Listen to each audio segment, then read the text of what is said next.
Bonjour à tous et bienvenue dans cette nouvelle vidéo. Alors aujourd'hui, présentation d'un nouveau téléphone, de mon nouveau téléphone. Je vais garder uniquement le S7 Edge uniquement pour faire les vidéos parce que bon, ce téléphone-là a quand même, on va dire, des lacunes en vidéo, notamment sur le fait qu'il n'y ait pas beaucoup d'options et que la résolution se limite uniquement à 1080. Enfin, je reviendrai plus tard sur ça. Donc ça, ce sera mon téléphone ben voilà, que je vais utiliser tous les jours. Et j'utiliserai donc un autre téléphone pour faire les vidéos. Bref, parce que bon, je suis pas quelqu'un qui aime beaucoup faire des vidéos dans la rue ou prendre des photos dans la rue, c'est pas vraiment mon truc. Donc pour mes utilisations dans la rue, j'en ai pas grand chose à faire d'avoir un super téléphone au niveau des photos, etc. Par contre, quand je fais les vidéos ici ou ailleurs, j'aime bien, en tout cas pour ma chaîne YouTube, j'aime bien avoir un petit peu quand même quelque chose de qualité. Bien, alors l'Oppo R15, alors il est décliné en deux versions, il y a le R15 et le R15 Pro. Alors je vais pas rentrer dans les trucs techniques pour dire c'est quoi la différence, etc. de manière très profonde. Je vais vous donner deux différences majeures entre le R15 et le R15 Pro. La première, c'est évidemment que le R15 Pro, il est waterproof, il est dustproof, donc il est en IP67 alors que le R15 qui est ici n'a pas cette certification. Donc ça c'est déjà la première grosse différence. Et puis ensuite, l'autre différence, c'est le processeur. Le processeur qui est sur le R15 Pro un Mediatek, voilà, qui tourne à un Mediatek octo-cœur à 2 GHz, alors que vous avez le R15 Pro qui tourne avec un Qualcomm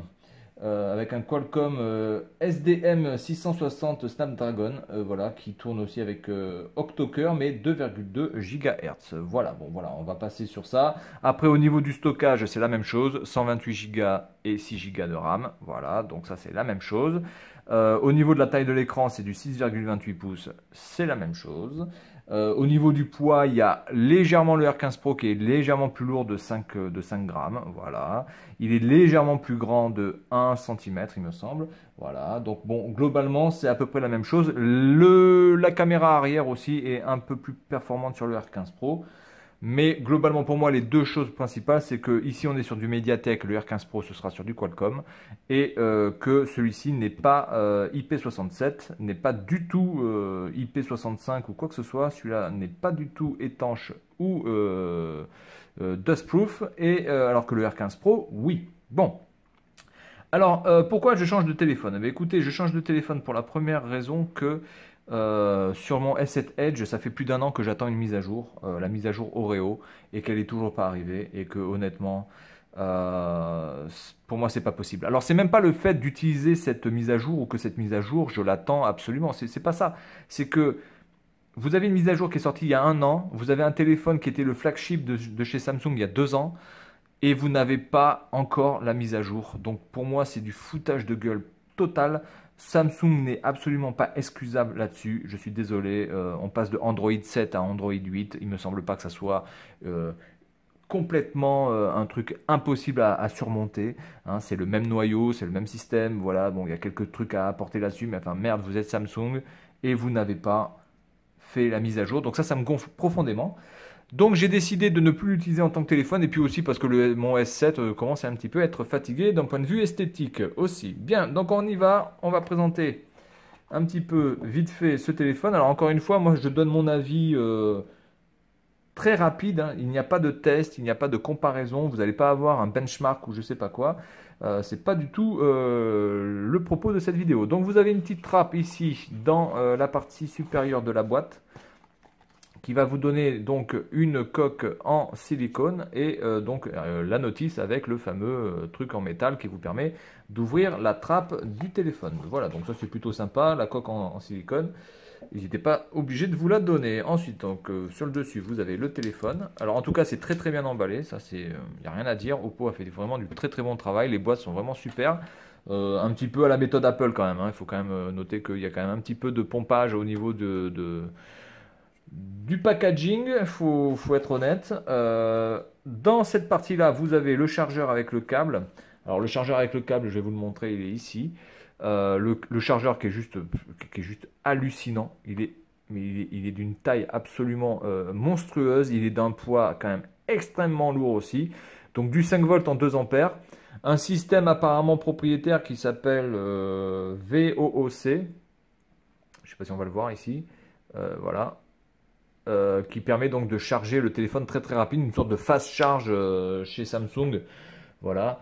Bon, après, je pense que ça, c'est juste du fast charge. Ça n'apporte rien de plus, rien de moins que ce que pouvait faire Samsung par rapport à ça. Ici, les écouteurs, mais bon, alors, clairement copié aussi sur du Apple. Ça, je me demande même comment Apple n'a pas pu porter plainte sur le design de ces trucs. Enfin, bon, bref. Je me pose des fois des questions, mais en tout cas, les écouteurs qui sont fournis avec un téléphone, vous savez ce que j'en pense. Hein. Donc, c'est de la merde. Donc, du coup, lui, il se met comme ça, mais il faut que je le mette plus en haut. Parce que du coup, ça a besoin de se mettre... Allez, Coco, de ma gueule. Ah, voilà. Ok, bien. Donc voilà pour la présentation de ça. Alors maintenant, je vais vous présenter un petit peu le téléphone en rapidos. Alors c'est un téléphone qui est sorti il y a 3 mois. Il est sorti en mars. Il coûte aux alentours de 450 € pour la version Pro et 510 €, 450 € pour la version normale, donc c'est-à-dire celle-là. Et 500 € environ pour la version Pro. Voilà, donc il y a à peu près 50 € de différence.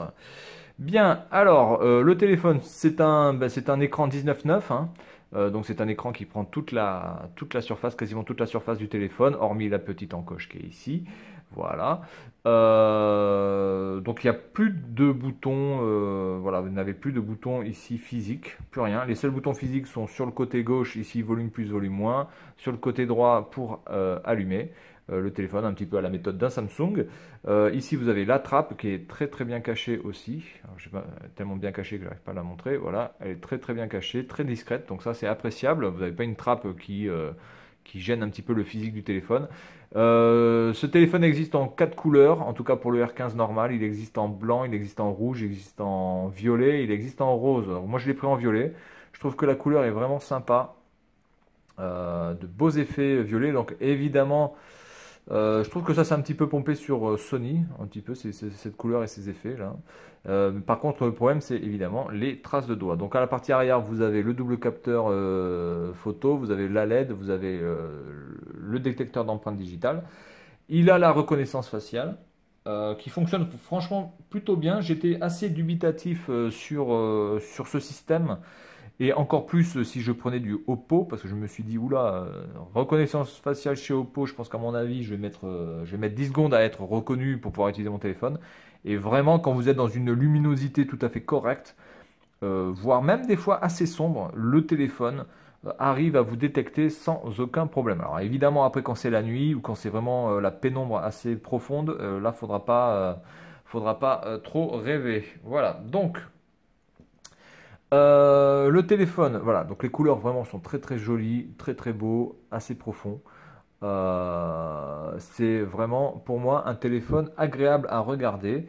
Il est très très fluide. Encore une fois, vous avez 128 Go de stockage plus 6 Go de RAM, ce qui est quand même assez impressionnant pour un téléphone à ce prix-là. Et globalement, bah, ça fonctionne très très bien. Il n'y a rien à dire, c'est assez fluide. Quand vous allez sur les applications, etc., c'est quasiment, ça se fait quasiment en 2-2. Vous voyez, vous y êtes déjà. Il y a absolument rien à dire. Ça fonctionne nickel. Voilà. Après, au niveau du son, alors, moi, il y a un truc que je trouve quand même assez con. C'est, je veux bien que pour l'esthétique, on fasse une symétrie au niveau des trous.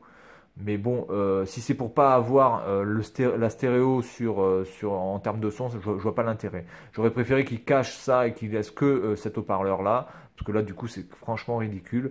Donc évidemment vous avez la prise jack qui est gardée, hein, qui est ici. Ça c'est plutôt positif aussi. Par contre le port c'est un port micro USB.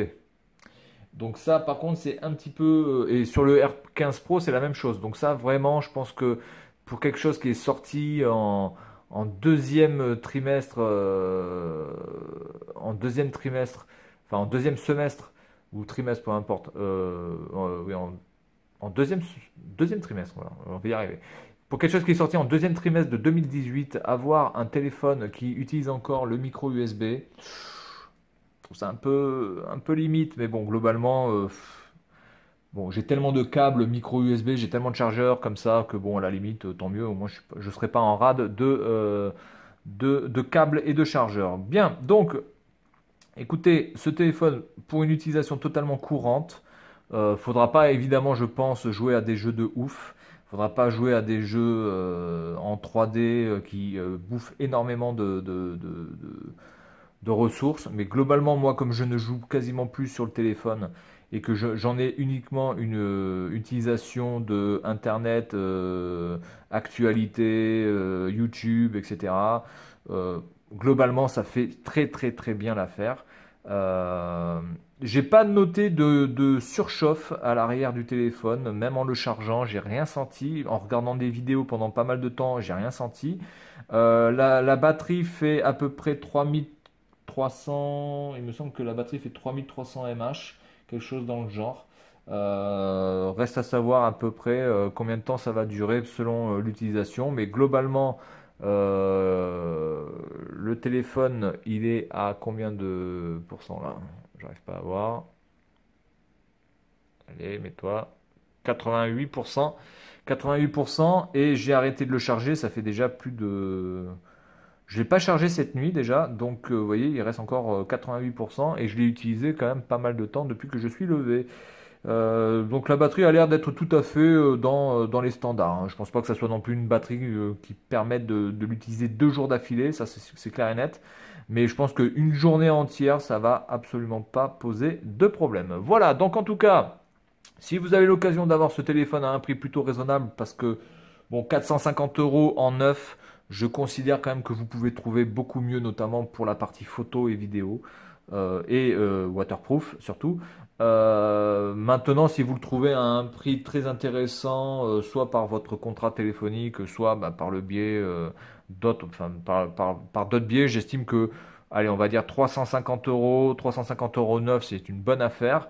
Et puis, si vous avez un contrat téléphonique, ben, ne pas dépenser plus de 40 ou 50 euros pour ce téléphone. Je pense que c'est le bon ratio. En tout cas, ça dépend de votre contrat. Mais si vous avez un contrat plutôt bon qui vous permet d'avoir pas mal d'options, ouais, 40-50 euros avec un contrat de 2 ans, je pense que c'est vraiment le maximum. En tout cas, voilà, moi j'en suis plutôt satisfait. Et c'est un téléphone qui est aussi très agréable à utiliser. On n'a pas les yeux défoncés quand on l'utilise.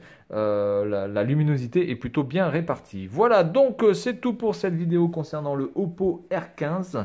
Voilà, et puis moi je vous dis à la prochaine. Salut à tous.